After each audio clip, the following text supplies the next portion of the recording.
Oops, mga idol. Ito blues breaker no? So, ang gagawin natin ngayon, hindi tayo hindi tayo magre-reviewin din.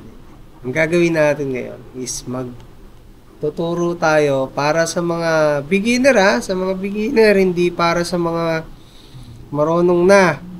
Take note, beginners only. So, ang topic natin, paano ba ang B chords, no? Sa acoustic or sa electric, same lang 'yon. So, meron kang mga portion or meron kang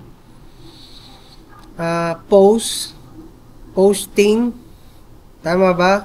Or yung style, tuturo ko, no? Sa pang second fret, saka sa 5, 6, 7, 8 fret, no?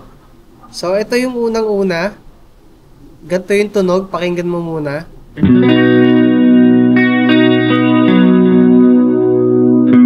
Yan. So, ito yung B.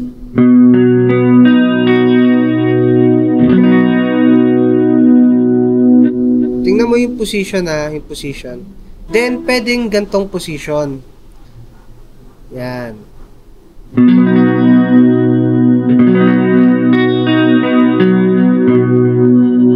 Natin konti, masyadong malakas para wala ako sa tono.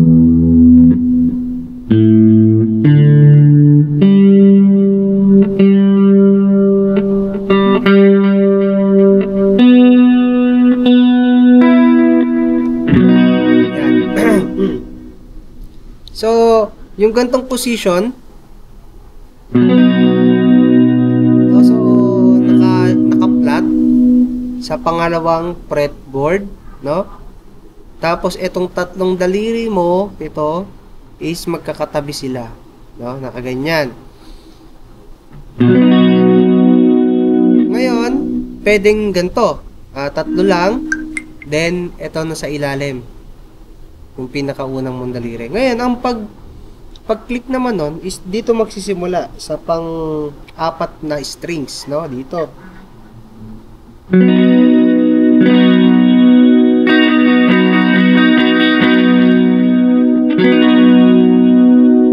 Yan siya, ganun siya. Ngayon, meron pang isa sa pang 5, 6, 7, no? Sa pang 7 na fret. Ito kasi naka-bar chords tayo, no?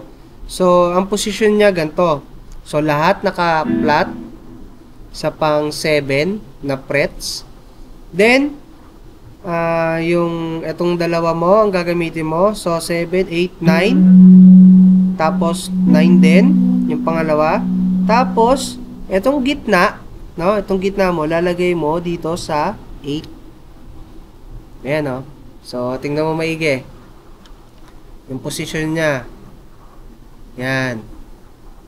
Ganyan. Ngayon, patunugin mo siya. Huwag mong masyadong diinan kasi may stress yung daliri mo.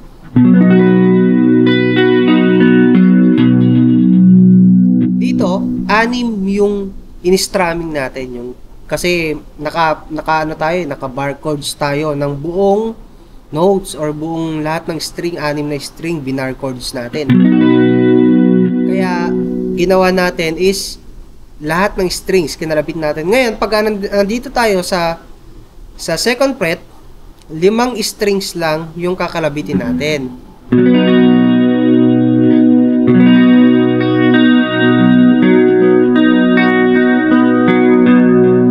Dito sa isa, 6.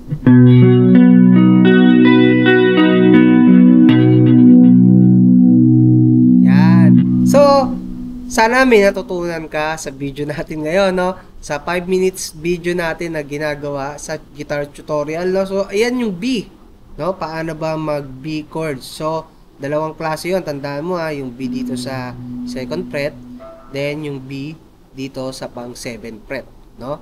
So, ayan yung video. So, kung bago ka pa lang sa channel ko, mag-subscribe ka na sa YouTube, mag-like, follow, share, no? So, maraming salamat sa iyo. So, sana may natutunan ka. Panoorin mo pa yung iba nating video ng guitar tutorial, no? So, thank you.